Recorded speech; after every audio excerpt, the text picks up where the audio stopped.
ইতিহাসপ্রেমী এবং প্রকৃতিপ্রেমীদের জন্য এই জায়গাটি একদম পারফেক্ট।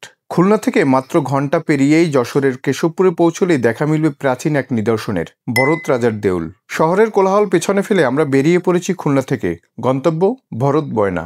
রাস্তায় বাতাসের মাটির গন্ধ, গ্রামের পথে যেতে যেতে চারপাশে সবুজ ফসলের মাঠ, গাছের ছায়া আর পাখির ডাক, এ যেন এক টুকরো শান্তির পৃথিবী।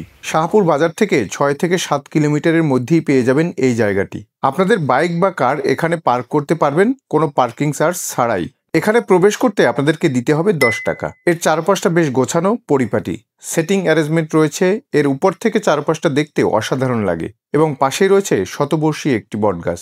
স্থানীয় লোককথায় বলা হয়, প্রাচীনকালে এখানে ছিল এক রাজা ভরত। তিনি ছিলেন পরাক্রান্ত ন্যায়পরায়ণ শাসক এবং এই দেউলটি তার দেবমন্দির বা স্মৃতিসৌধ হিসেবে নির্মিত হয়েছে। কেউ কেউ মনে করেন এটি বৌদ্ধ স্থাপনা ছিল, আবার কারো মতে মন্দির। 1980 সালের দিকে প্রত্নতত্ত্ব অধিদপ্তর এটিকে সংরক্ষিত স্থাপনা হিসেবে ঘোষণা করেন। দেউলের চারপাশে গাছপালা আর শান্ত পরিবেশ, পাখির ডাক, হালকা বাতাস এক অন্যরকম প্রশান্তি ছড়িয়ে দেয়। অনেকে এখানে পিকনিক বা ভ্রমণে আসে ইতিহাসের ছোঁয়া নিতে।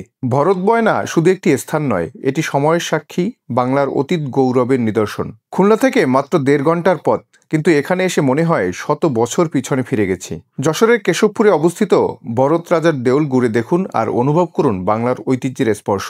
আমার পরবর্তী ভিডিও থাকবে ফ্যামিলি অথবা বন্ধুদের নিয়ে ডে ট্যুর। কোথায় যাবেন, কিভাবে যাবেন, কি খাবেন, এসবের বিস্তারিত। যারা যারা ডে ট্যুরের ভিডিও দেখতে চান তারা অবশ্যই কমেন্টে লিখবেন ডে ট্যুর। সবাই ভালো থাকবেন, সুস্থ থাকবেন। Have a travel life.